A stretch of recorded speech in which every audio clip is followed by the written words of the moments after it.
Hi everyone, and welcome to another episode of Korean Studios podcast, where we teach you important aspects of Korean culture and some useful language related to that aspect of culture. My name is Kim Gi-hwan. Now, this time of year is a very big holiday season in Korea because very soon it is 설날, the Korean New Year's Day. 설날 generally falls between the end of January and early February. And this year it's on February 12th, but last year it was on January 25th. And it changes every year because it's based on lunar calendar. Now, 설날 is a 3-day holiday period. So you have the actual 설날 day off, and you also have the day before and the day after off. So you have 3 days off. And the main reason for this is obviously because it's the biggest holiday period in Korea, but also because a lot of people travel to their parents' home or someone's home, a family member's home. And it's just to take into account of all this traveling. So they've marked the entire holiday period as a 3-day public holiday period. So as you can imagine, the traffic is pretty intense. And if you need to book train tickets and flight tickets, you definitely need to book these tickets well in advance. Okay, so we're going to be talking about 설날, and we're going to focus on 3 main areas. First of all, the name itself, as we call it 설날, but also 구정. So we'll briefly go over why we have these 2 names for the actual 설날. Then we're going to go over certain 설날 traditions, and we'll talk about 차례, which is basically the main event of the whole 설날 day itself. And then we'll talk about eating 떡국, which has a symbolic meaning of becoming a year older in Korea. And the most important aspect or the most important tradition of 설날 for young kids, and that's 세배. So those are the 3 traditions that we're going to be talking about for 설날. And then we'll finally wrap things off by talking about some dark side of 설날, some negative aspects of 설날. Okay, so first we have the name itself. So we call it 설날 and 구정. So we have 2 names. And to better understand why we have 2 names for the actual 설날 day, we really need to start looking at the history of Korea a little bit. Now, 설날 had been celebrated in Korea for hundreds of years.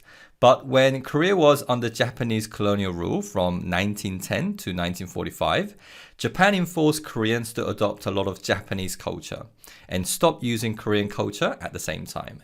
And one of them was the solar calendar, or the Gregorian calendar. Now, Koreans were forced to adopt this new calendar and celebrate the new year on January 1st instead of the new year on lunar calendar date. So to differentiate between this new year and the old new year being 설날, the New Year's Day on the lunar calendar, the Japanese came up with the names 신정 and 구정. Now, 정 means the first month of the new year, so it represents the turning of the new year. And shin means new, and 구 means old. So the Japanese came up with these names in order to differentiate the new year they wanted the Koreans to adopt and the old new year which they wanted Koreans to stop celebrating. So that's how the name 구정 was created. It was basically created in order to stop Koreans celebrating that day. Now, we're going to skip forward in the history a bit, and even after the Japanese colonial rule ended, the Korean government didn't officially recognize the name 설날 as being the name for Korean New Year until 1989. But this doesn't mean that Koreans stopped celebrating 설날. 설날 celebration never stopped, and all the traditions of 설날 that I mentioned, such as 차례, 세배, and eating 떡국, and everything else, continued. But even after this recognition of the Korean New Year's Day being called 설날, to this day, many Korean people continue to use both 구정 and 설날 to refer to Korean New Year's Day. Though, if you had to choose one or the other, I think you should use 설날. Okay, so let's now move on and talk about the 3 main traditions of 설날, and they are 차례, eating 떡국, and 세배. And we'll begin with 차례. So the main event of 설날 is something called 차례. And 차례 is a kind of a ancestor ritual where we pay respects to our ancestors by serving food and drinks. There's a lot of food preparation that goes into a 차례 table, and you have to prepare certain dishes for 차례. And it can take a day or 2 to get all the food ready. So 설날 really begins a day or 2 before the actual day. And when I was young, I have 4 uncles and 2 aunts, and lots of cousins, obviously, because of that. So when all the family got together, there were close to maybe up to 30, possibly over 30 people coming together, because we'll have like other relatives as well. So there'll be like my grandmother's sister, and her kids will come, and there'll be like lots of other people. So I remember when I was young, my mom and my aunts would come together, like not even day before, like 2-3 days before. They'll start planning all the food they have to buy, all the, basically, because obviously not everyone can like spend all the time together, like, so they'll plan like who can come when and who'll make what, and some people make stuff at their home and then bring it over. So it's there's a lot of work that goes into it, because you're basically making all the food that needs to be prepared for the actual ritual itself. But once 차례 is done, all the family come together and have a feast. So you also have to prepare enough food to feed, like, 30 people to eat together. So 차례, 설날 isn't just about the day itself. There's a lot of planning that goes into it, 2 or 3 days before.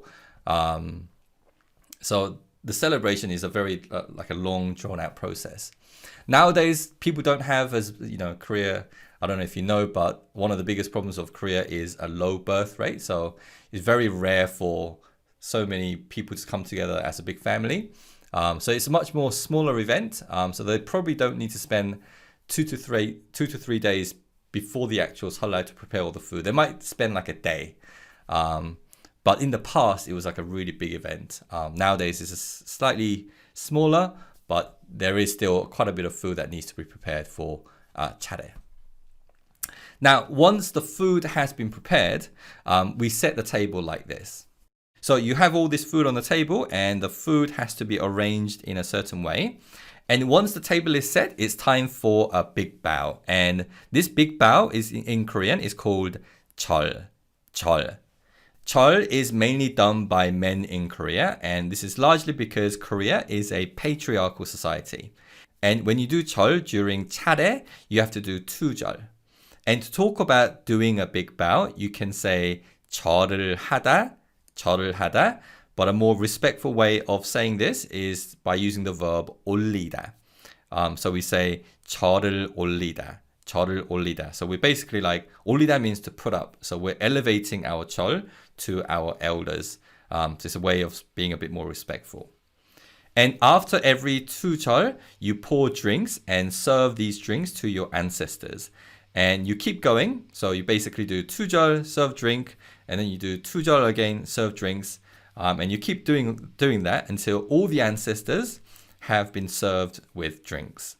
Now, although 차례 is a big tradition in Korea, and I think most people do 차례, some people don't. This may be because of because of religious reasons. I know that many Christians don't do 차례. Even a lot of Buddhists don't do 차례. They may go to the temple rather than doing a 차례.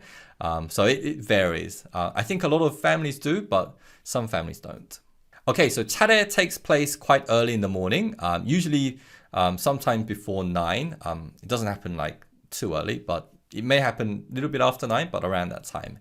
And once it's done, it's time for all the family to come together and feast on the food that was prepared for 차례.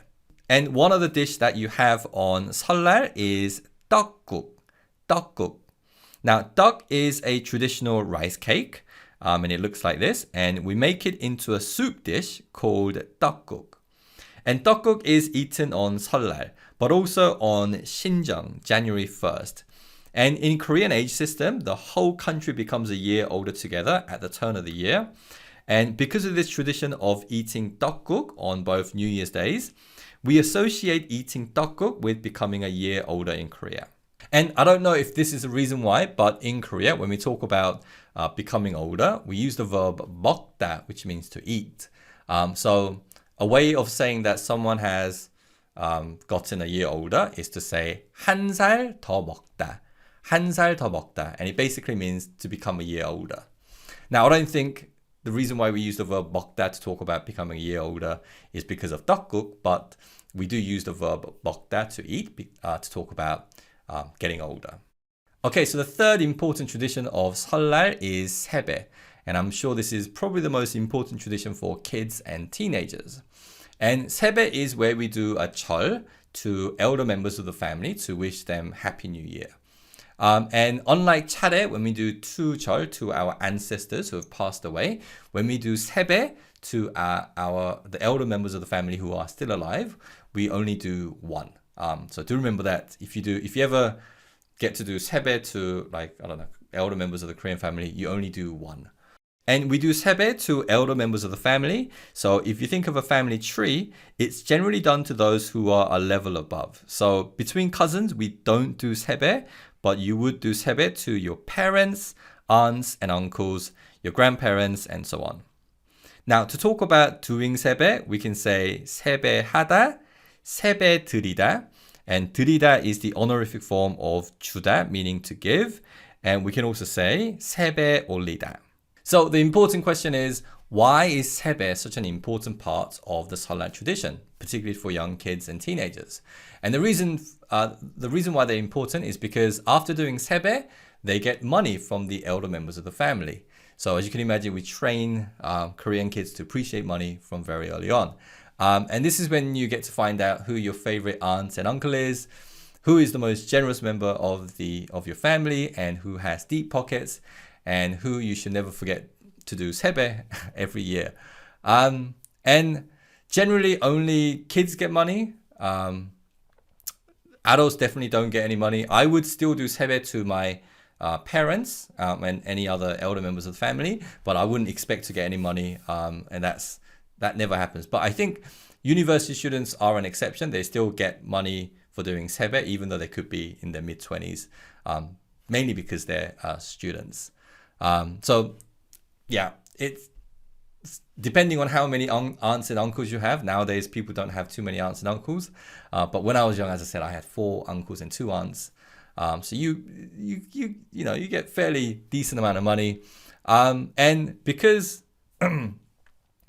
설날 is sometime around end of January and early February, you usually get all that money, and then they say like, use that money to buy what you need for the new school year, because the school year starts in March in Korea. But yeah, as you can imagine, everyone likes money. Okay, so up to now, we've talked about the name 설날 itself and why we have both 설날 and 구정, and we also talked about some important traditions of 설날.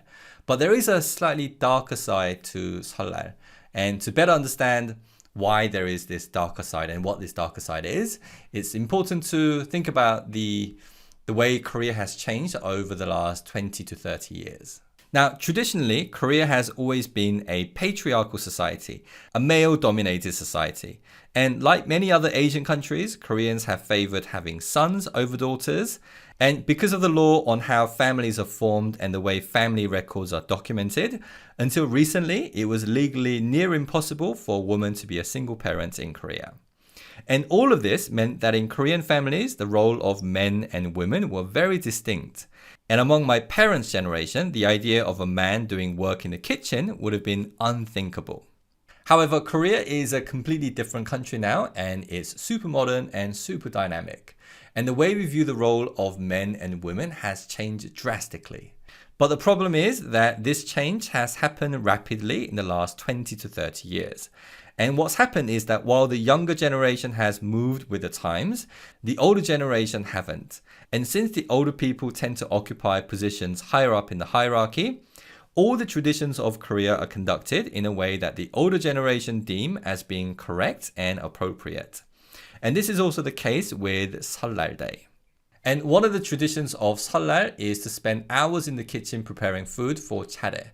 And traditionally, it was the role of the women in the family to come together and spend a day or two working in the kitchen, slogging it and doing all the work, preparing food for 차례, but also for the family to have a meal together.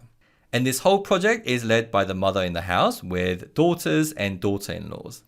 The men, on the other hand, don't have a great deal to do other than to sit in front of the TV and generally just relax. And in the past, this may not have been such an issue when most mothers were housewives, and it was uncommon for women to pursue a career. However, nowadays, many women do work, and the fact that they have to work non-stop in the kitchen while their husbands do nothing has led to some resentment.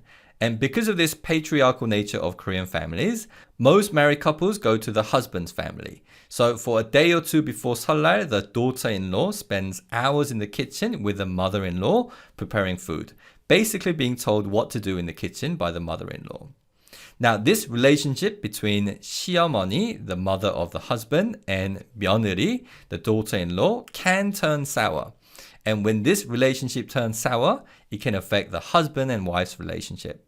Now, in most families, I'm sure it's all fine, but in certain families, all this can come to a head.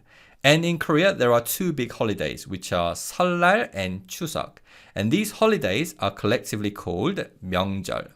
And around the time of 명절, there's always a news article about how divorce rates increase after 명절. And even last week, there was a news article from 중앙 Daily that said divorce rate increases by 30% after 명절. And as you can see in this chart, the month that follows a 명절 month, application for divorce increase because of the trouble that arises from 명절 stress. So this is an issue that people are aware of, and perhaps they published this article before 설날 just to get people to be a bit more considerate of each other and try to reduce the 명절 stress. Now, I don't want to end on a dark note like this because yes, 설날 can be a little stressful, but that's just a very small part of what Seollal is. It's also a very important period because Koreans lead very busy lives, and it can be quite difficult for families to come together and just have a meal together. So having such a significant period of time off, 3 days off, and getting to spend some quality time with your parents, your siblings, and other members of the family is is important. So yes, Seollal can be a little stressful, but also it's the biggest traditional holiday in Korea. So I hope today's video has helped you to understand some important cultural aspects of Seollal. Thanks for watching today, and I hope to see you soon again. Bye bye.